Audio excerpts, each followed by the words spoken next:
Health insurance policy గురించి వస్తే మనకి డిఫరెంట్ పాలసీస్ ఉంటాయి. మనకి ఎవరైనా ప్రైవేట్ దీంట్లో చేస్తే వాళ్ళు ఒక పాలసీ ఇస్తూ ఉంటారు, గ్రూప్ పాలసీ ఇస్తూ ఉంటారు, అంటే ఎవ్రీ పర్సన్ కి అని చెప్పి ఆఫీస్ లో. అది మనకు వచ్చే క్రెడిట్ లోనే వాళ్ళు కట్ చేస్తూ ఉంటారు, ఈ పాలసీకి సంబంధించి కట్ చేస్తుంటారు. అయితే ఇక్కడ నా క్వశ్చన్ ఏంటంటే, నాకు ఆఫీస్ నుంచి ఒక 5 lakhs ప్రీమియం ఉందండి, 5 lakhs నాకు కవరేజ్ ఉంది.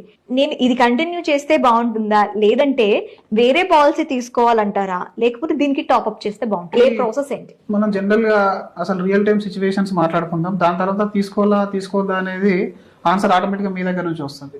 ఇప్పుడు ఫర్ ఎగ్జాంపుల్ మీరు టీసీఎస్ లో వర్క్ చేస్తున్నారు, మీకు 5 లక్షల కవరేజ్ ఉంది. సో ఒక 1 year 2 year తర్వాత మీకు సాలరీ గ్రో అవుతలేదని తెలిసింది, ఇప్పుడు మీరు వేరే కంపెనీకి మారాలి.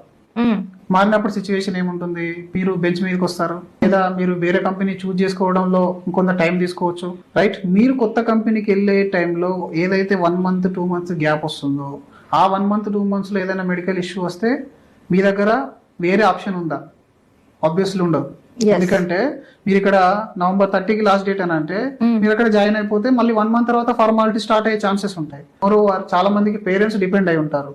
కార్పొరేట్ కంపెనీ పెద్ద కంపెనీలో ఉన్నారు కాబట్టి ఇప్పుడు చాలా మంది సిచ్యువేషన్ ఎలా ఉంటుందంటే, ముందుగా క్యాంపస్ నుంచి సెలెక్ట్ అయ్యేప్పుడు పెద్ద కంపెనీలో చిన్న ఉద్యోగం వస్తుంది, తర్వాత పెద్ద కంపెనీలో పెద్ద ఉద్యోగం రావాలంటే రాదు, చిన్న కంపెనీలో పెద్ద ఉద్యోగం వస్తుంది.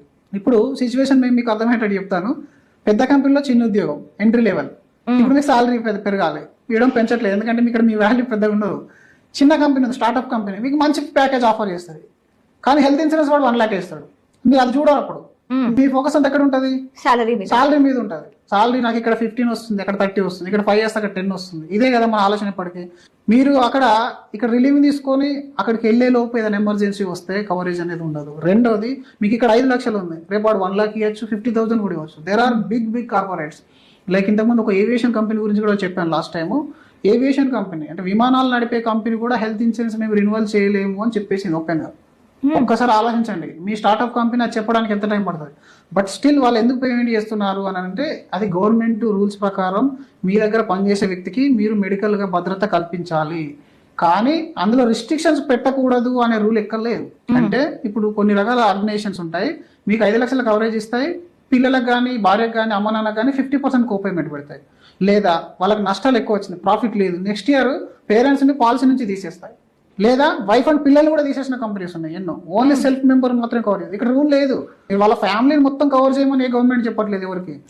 అది వాళ్ళ ఇష్టం. ఒక మంచి ఎంప్లాయర్ దొరికితే వాళ్ళు కవర్ చేస్తాడు, మంచి ఎంప్లాయర్ దొరకకపోతే కవర్ చేయడు. అంటే ఇప్పుడు మీ ఫ్యామిలీ పరిస్థితి అంతా